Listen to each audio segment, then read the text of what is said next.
আসসালামু আলাইকুম। আমি আনিসুর রহমান আছি আপনাদের সাথে। আমার ভালোবাসার ইউটিউব চ্যানেলে আপনাকে স্বাগতম।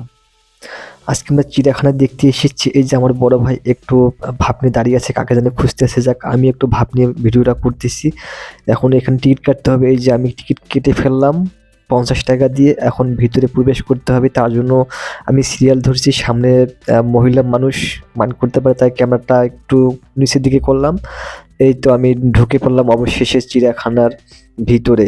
একটু দেখার চেষ্টা করতেছি। আরেকটা বিষয় আপনাদেরকে জানাই রাখি। এখানে দেখেন টয়লেট ফি মাত্র ৳৫। আপনারা টয়লেট নিয়ে কোনো চিন্তা ভাবনা করবেন না। ইনশাআল্লাহ সবকিছু এখানে আপনারা পাবেন। সো আমি ভেতরে ঢুকে গেলাম। তারপরে একটু ক্যামেরাটা ঘুরাইলাম, দেখি আমার পিছে কারা আসতেছে। যাই হোক, এরাও আমরা ভাই-বোন। এই তো আমরা সামনের দিকে যাচ্ছি। এখানে ম্যাপ, এই ম্যাপ দেখে অনেকেই বুঝতে পারে কোন জিনিস কোথায় আছে, কোন প্রাণী কোথায়।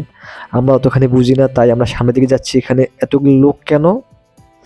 এখানে এতগুলো লোক কেন? যাই হোক, আমাদের দেখতে হবে। ও আচ্ছা, বুঝতে পেরেছি। যাই হোক, আপনারা আমার সাথে থাকেন। আপনাদেরকে আমি ভালো করে দেখার চেষ্টা করব। কিন্তু কিভাবে দেখবো? চতুর্পাশে লোক। আমি যে এক জায়গায় দাঁড়াবো সে কোনো উপায় পাচ্ছি না। কোন জায়গায় দাঁড়িয়ে আপনাদেরকে দেখাবো। যাই হোক, এখানে ফাঁকা পেয়েছি। এই দেখেন আপনাদের ১ম সিনারি, ১ম দৃশ্য। অবাক হয়ে যাবেন। এতগুলো পাখি, এতগুলো প্রাণী। অনেক, অনেক রকমের। বাহারি রঙের, পাহাড়ি রঙের, দেশি রঙের, অর্থাৎ দেশি বিদেশি পাখি মিলে এখানে কিন্তু অনেকগুলো প্রজাতির পাখি আছে, আপনারা দেখতে পাচ্ছেন। দেখেন, আমার প্রিয় পাখি কিন্তু পানিকৌড়ি।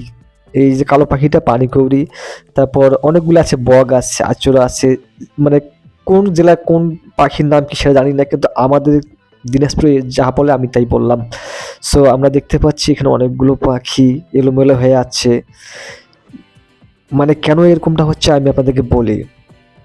এখানে অনেকগুলো মাছ দেওয়া আছে। এই মাছগুলো ধরার জন্যই কিন্তু ছোটাছুটি করতেছে খাওয়ার জন্য।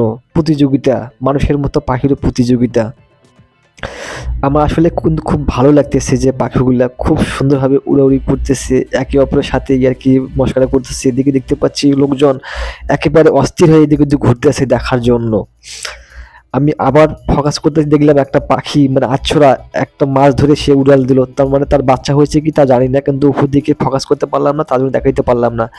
আবার এদিকে দেখতে পাচ্ছি যে লোকজন হুড়োহুড়ি করে কোথায় যাচ্ছে কিছু বুঝতেছি না। এত লোকজন, আজকে শুধু লোকজনই। পাখি দেখাবো না, প্রাণী দেখাবো নাকি লোকজন দেখাবো, আমি তো অবাক হয়ে যাচ্ছি। তো আপনারা বিরক্ত হবেন না। এর ফাঁকে আপনারা আমার ইউটিউব চ্যানেলটাকে লাইক দিয়ে একটা সাবস্ক্রাইব করে দিবেন। আর ভিডিওটা কেমন লাগতেছে কমেন্টে বলবেন। আমি আবার পাখির দিকে ফোকাস দিলাম। এত এত এত এত সুন্দর পাখি, যেটা মানে ভাষায় প্রকাশ করতে পারবো না। আপনারা তো দেখতে পাচ্ছেন। আপনারা কমেন্টে বলবেন আসলে আপনাদের ভিডিওটা কেমন লাগতেছে।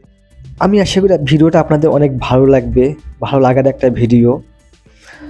আমি আবারও বলবো, আমার ইউটিউব চ্যানেলটাকে অবশ্যই আপনারা সাবস্ক্রাইব করবেন, সাবস্ক্রাইবার পাশে থাকবেন। আমি একটু ভাব নিলাম একটু ভিডিও করি। যদি ভিডিওতে না দেখাই তাহলে তো কেমন দেখায়, তাই না? সো আ আপনাদের প্রতি আমার অনুরোধ রইলো, আমার চ্যানেলটাকে লাইক দিয়ে চ্যানেলটা সাবস্ক্রাইব করে দিবেন পরবর্তী ভিডিও দেখার জন্য, এবং আমার পাশেই থাকবেন। ভালো থাকবেন। আসসালামু আলাইকুম রহমতুল্লাহ।